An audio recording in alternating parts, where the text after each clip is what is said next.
tarde, vocês estão bem? Hoje nós vamos trabalhar com o tema de revisão de literatura. Eu sou a professora Neide e essa é mais uma dica que vai para as nossas aulas de TCC 1. Nas aulas passadas já falamos de introdução, justificativa, problema, hipótese, objetivos e no final das aulas tivemos um rascunho desses itens. Ou seja, se você ainda não preparou seu rascunho, tá na hora de começar a preparar. Nessa aula nós vamos discutir e esclarecer os principais pontos polêmicos numa revisão de literatura e ao final da aula nós teremos um rascunho desses subitens da sua revisão de literatura. Nós vamos trabalhar o que é uma revisão, o que não é uma revisão, o que é polêmico numa revisão de literatura, as partes da revisão, a metodologia e no finalzinho nós vamos fazer 10 mandamentos para escrevermos sem estresse. Muito bem. Como escrever uma revisão de literatura sem estresse? A primeira coisa que a gente precisa falar é que artigos de revisão, como essa pequena busca que eu fiz aqui no PubMed, mostra que existem muitas publicações científicas que são artigos de revisão. É muito importante fazer um artigo bem feito para ser aceito pela comunidade científica como revisão científica. E isso porque eu peguei os últimos 5 anos apenas. E aí vocês vêm para mim, igual essa moça aqui, né? Como escrever uma revisão de literatura sem estresse? Isso é impossível. Mas a gente consegue mudar a pontuação e consegue sim como escrever uma revisão de literatura sem estresse, que nós vamos abordar isso na nossa aula de hoje. Primeiro, precisamos definir o que é revisão de literatura. Antigamente, pessoal, a gente passava, né, muita coisa em papel e aí a gente tendia a ficar igual essa moça aqui, ó, envolta nesse mundo de papel aqui para trabalhar. Hoje vocês têm uma ferramenta muito melhor, né? Ferramentas muito melhor para trabalhar de forma eletrônica. Então, uma revisão de literatura é uma compilação interpretada e organizada dos temas com citações e referências corretas. Nós vamos agrupar o que se parece, destacar o que é diferente, verificar a intertextualidade. Vocês lembram dessa palavrinha lá dos estudos de literatura, em que a gente via o que um texto tinha de coerência com o outro em relação aos conceitos, às teorias, às afirmações? Isso nós vamos precisar praticar também para fazer revisão de literatura. E o que é esse tal desse estado da arte do tema? Que muitos artigos, inclusive, começam assim, The State of the Art de tarará, tarará, que é o tema que nós vamos trabalhar. Mínimo são as publicações clássicas, aquelas que todo mundo cita, e as publicações dos últimos 5 anos, ou 10 anos, ou 3 anos, ou 2 anos, ou meses, vai depender muito do tema, né? Se o tema for coronavírus, por exemplo, nós vamos ter meses de publicações aí, e os clássicos dos últimos anos, que às vezes nós podemos, né, recorrer a outro coronavírus que não seja Covid-19. E o ideal é a gente saber completamente o nosso tema. Mas no momento em que eu falo isso que vocês precisam, nós precisamos trabalhar com o estado da arte, nós começamos a pensar e ficar estressadinho igual esse gatinho aqui. O que é esse tal desse estado da arte? São todas as publicações que nós vamos trabalhar que periódicos, patentes, livros, revistas técnicas ou magazines, jornais, internet, comunicações pessoais, enfim, tudo que existe de mais recente naquele assunto. Lembrando que a nossa revisão é científica, então nós precisamos trabalhar com referências científicas. E aí a definição do dicionário livre, o estado da arte é o nível do conhecimento e desenvolvimento alcançado numa técnica, ciência ou outros, especialmente no momento presente. Então não dá para falar em estado da arte de estado da arte de antigamente. O estado da arte é o mais recente. E aí, sabendo já agora o que é uma revisão de literatura, nós vamos passar para o que não é uma revisão de literatura. Nós sabemos, por exemplo, que exercício físico é bom para não ficar estressado, certo? Mas esse peixinho que tá aqui nesse aquário, ó, já, né, nadou 32.847 voltas hoje e ainda continua estressada. Então, né, toda situação nós temos diferentes olhares para aquela situação. Não é uma revisão de literatura o que a gente considera, né, essa escrita desorganizada, desestruturada, com idas e vindas de conceitos, que muitas vezes os autores nomeiam como colcha de retalhos. Por quê? A organização não foi bem trabalhada naquele tema. Outra situação que também não é revisão de literatura são diversos parágrafos seguidos do mesmo autor. Daqui a pouquinho a gente vai falar sobre plágio, isso vai ficar mais claro. Ou ainda parágrafos de citação em excesso no texto. Um ou outro, gente, até que vai. Agora, ficar o texto inteiro fazendo citação de citação não pode. E mais ainda, publicações só em português. A ciência não fala a nossa língua, então nós precisamos trabalhar com publicações em língua inglesa. A ciência fala a língua internacional mais utilizada, que é o inglês. Outra coisa que não é revisão de literatura, o texto feito a partir de buscas desorganizadas e sem uma lista de palavras-chave. Buscar artigos somente na internet, muitas pessoas esquecem-se que a prateleira da biblioteca existe, né? As nossas bibliotecas públicas existem, né? As bibliotecas científicas existem, ou ainda, desculpem, pedir artigos ao professor daquela área de conhecimento. Eu não tenho a pretensão de estar atualizada em todos os temas que eu gostaria. Posso até passar algumas informações para os meus alunos, mas eles que vão buscar atualização muito melhor do que eu, porque são vários e eu sou só uma.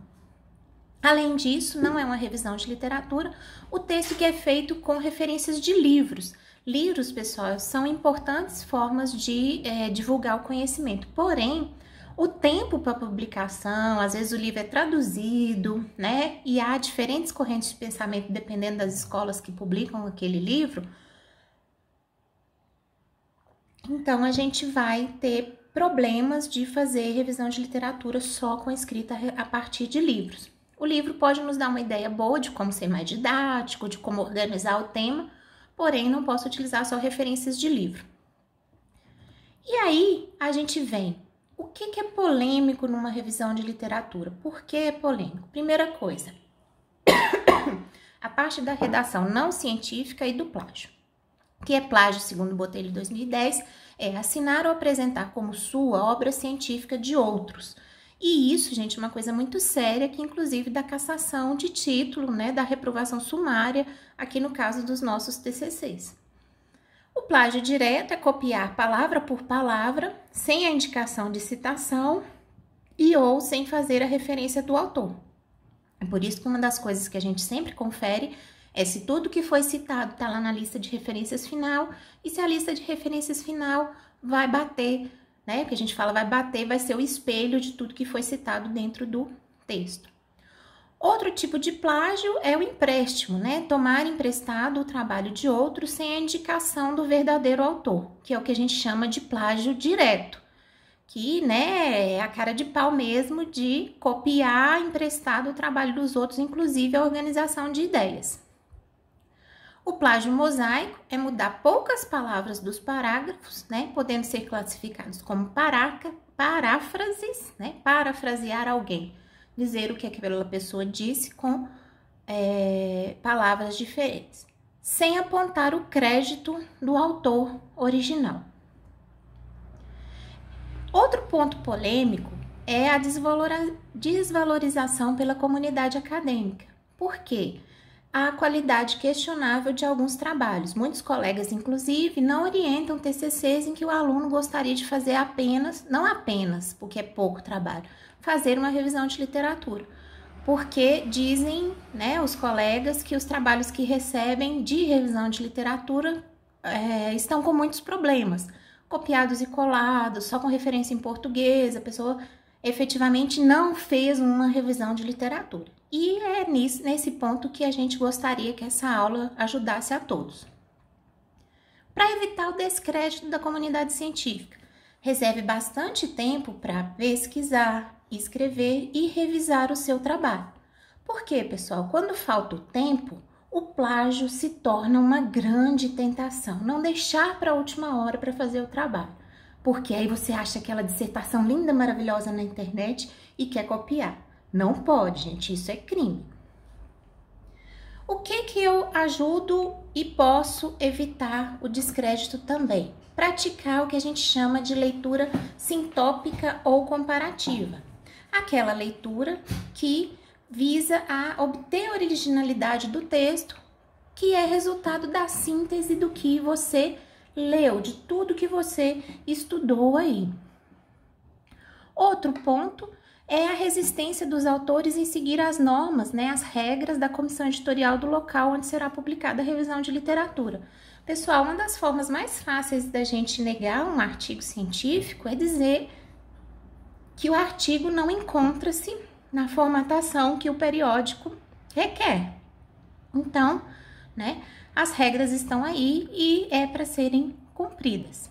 E existem, né, para serem cumpridas. Sempre para evitar essa resistência da comunidade, use as normas técnicas, o guia de documentação das regras de como redigir as referências, né, tão importantes aí para embasar o nosso trabalho de revisão. Todos os periódicos praticamente têm lá instruções aos autores para que nós façamos adequadamente, e cada periódico vai adotar um sistema de normatização conforme, né, o local de publicação e aí várias outras situações envolvidas. Além disso, peça ajuda. A orientação em redação e metodologia científica é importantíssima. Então, a gente sempre que precisar, precisa foi terrível, né? Sempre que vocês necessitarem, procurem seus orientadores. A maioria dos orientadores é muito acessível e aí nós vamos trabalhar para melhorar cada vez mais um texto que precisa, né, ter a qualidade científica que nós esperamos. Outra coisa é essa palavrinha aqui, confiança. Como assim, professora? A gente vai acreditar no nosso potencial, acreditar no que a gente pode produzir de bom, mas isso requer que nós trabalhemos arduamente, segundo Botelho 2010. Ou seja, não é fácil de fazer revisão de literatura. Pode ser uma coisa relativamente simples, se a gente comparar com um projeto de pesquisa, que seja pesquisa de laboratório, um projeto de extensão com interface à pesquisa, uma pesquisa de campo, mas é uma pesquisa bibliográfica, que requer, né, trabalho árduo aí. Com relação às partes da revisão de literatura, na introdução nós já falamos que tem as definições básicas, né, aquela vista geral, e como vocês gostam muito que eu fale assim, que tamanho que tem que ter uma introdução? Geralmente 1 ou 2 folhas no máximo, né, para colocar a importância geral do seu tema. Eu espero que até esse momento vocês já tenham feito a introdução do seu trabalho de TCC. Na justificativa, nós também falamos disso nas aulas passadas, a relevância do tema, né, que pode ser todas essas aí, técnico, científica, econômica, ambiental, social, para que nós possamos acreditar na pesquisa e vender o peixe. E ainda pode ou não incluir as expectativas do trabalho. No objetivo, que já falamos também em aulas passadas, os verbos têm que estar no infinitivo, né, testar, analisar, comparar, avaliar e vários outros que nós podemos utilizar aí nessas formas infinitivas. Quanto ao desenvolvimento, como é que eu vou desenvolver o tema? Faça um esquema dos tópicos, pessoal, né? Pode ser que até os tópicos mudem de lugar, mas a gente ter uma certa clareza de como esses tópicos vão ser organizados no texto nos ajuda muito para que nós continuemos a desenvolver o texto. Muita gente trava aí nessa parte e às vezes a hora que chega lá para minha orientação eu faço os tópicos, rascunho os tópicos com essa pessoa e ela vai encaixando ali os conceitos, as literaturas, mas leva algum tempinho para organizar, a gente não pode desanimar.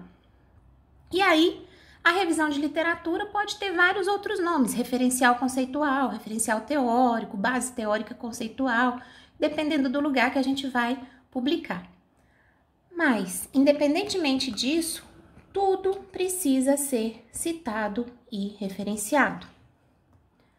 Como é que a gente vai resolver para desenvolver esse tema?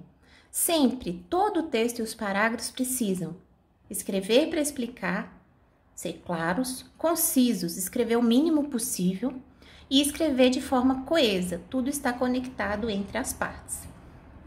Todos os parágrafos precisam possuir estrutura de mini texto. Sabe aquela que a gente aprendeu lá para fazer redação no ensino médio? Início, meio e fim, um título imaginário, tudo isso é importante. Alguns alunos gostam, inclusive, de deixar esse títulozinho em cada parágrafo que ficar escrevendo. Deixa ele escrito lá em letra vermelha e depois você tira tudo antes de entregar. Muitas vezes facilita para a pessoa.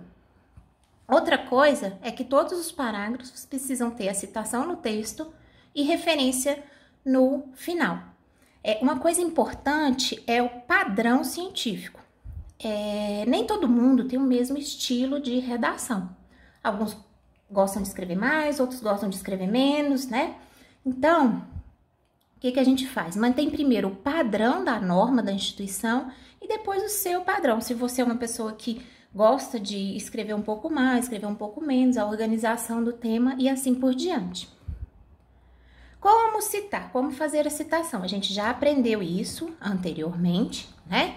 Eu inventei um artigo aqui, ó, José das Couves, 2007, escreveu assim, a galinha pulou no mato. Aí eu abri o parêntese, pus em caixa alta o nome do autor, sobrenome do autor, vírgula, 2007, que é o ano, fechei o parêntese e pus o pontinho final. Ou ainda, né, segundo Couves, 2007, aí aqui é só a primeira letra do sobrenome que fica maiúscula, vírgula, a galinha pulou no mato. Enfim, são formas de fazer as citações que a gente já aprendeu também. Quando a gente vira, né, pesquisador e vai publicar cientificamente, o número de caracteres importa. Então, muitas vezes os artigos são limitados, por exemplo, a 12 folhas no formato Word, ou 15 folhas e por aí vai, dependendo de cada periódico. Essa primeira forma aqui, ó, a mesma informação eu coloquei em menos caracteres do que a forma abaixo. Então, e para escrever revisão de literatura, impressão pessoal minha, eu prefiro a primeira, porque senão fica aquela coisa muito maçante, muito chata. Segundo fulano, de acordo com Beltrano, conforme, nananana, e aí vai cansando todo mundo. Importante, quando for e seus colaboradores, né, a expressão em latim, né, etial, que é gravado em itálico, né, e é assim, né, gente, um E, um T, um espaço, um A, um L, um pontinho, porque a abreviatura de et ali, abre o parêntese, 2008, por exemplo, é outro artigo que eu peguei dele, fecho parêntese, ponto final, para a gente poder fazer a citação. São colaboradores, e é o plural. Muitas vezes escreve assim, Couves e colaboradores 2008 descreveu. Não é, descreveram, fizeram, provaram, constataram, deduziram e várias outras. A gente precisa aprender, né, a checar o plural dos nossos textos. E aí, cuidado com o tempo verbal. Primeira coisa, vejam o parágrafo. Couves e colaboradores 2008, vírgula, descreveram o comportamento da galinha pular no mato.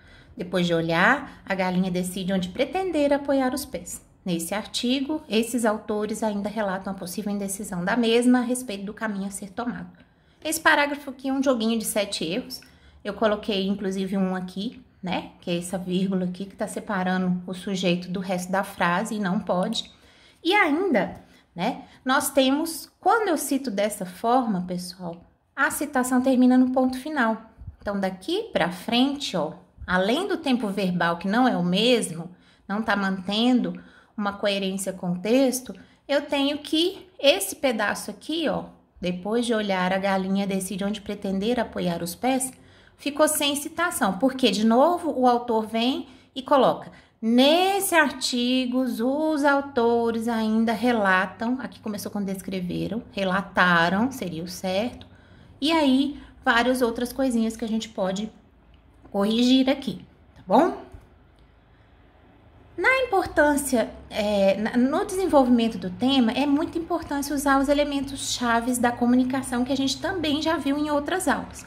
O que, por quê, quem, quando, onde, quanto custa. Nós já vimos isso nas aulas passadas.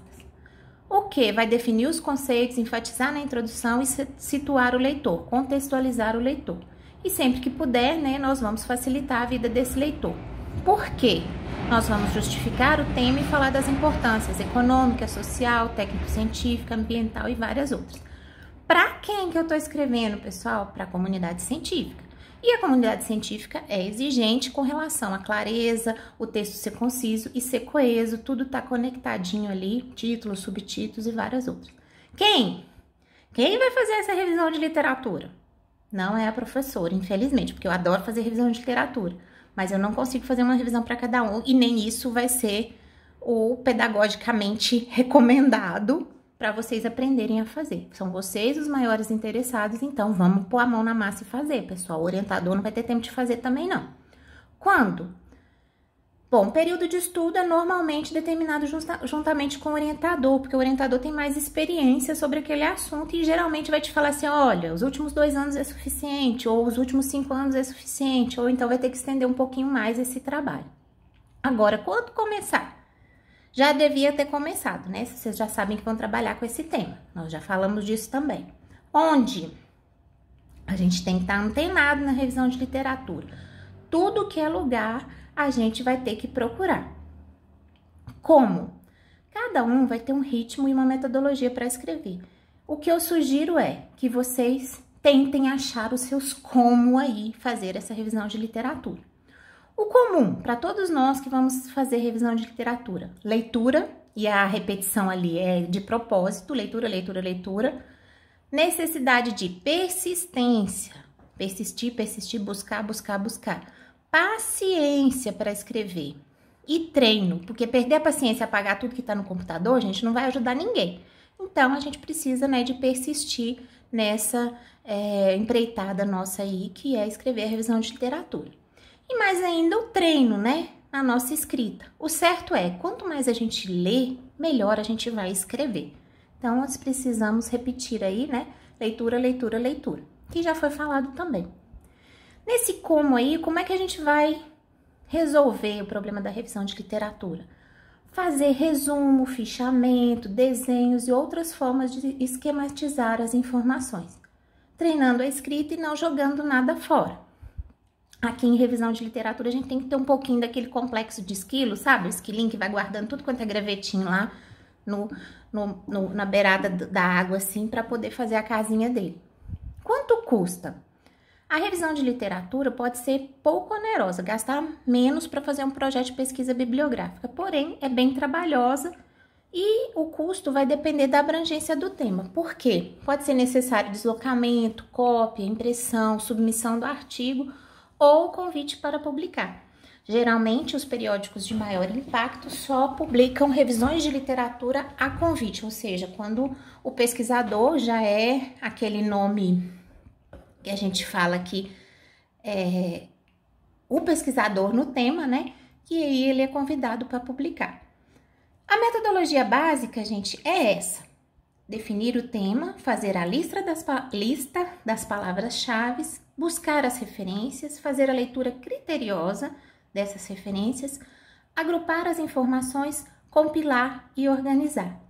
Fazer a redação e as correções ou correção do aluno, passar pelas correções do orientador, as revisões do aluno e seguir, por exemplo, para publicação. Por hora eu termino aqui esse vídeo para que não fique cansativo para muita gente. E nós vamos continuar daqui a pouquinho com a parte 2 de como escrever uma revisão de literatura sem estresse. Eu espero ver vocês na próxima publicação. Deixe os seus comentários, marque os colegas no vídeo, porque, gente, nós estamos todos aqui para ajudar uns aos outros. Nossa vida não faz sentido se a gente não ajudar aos outros.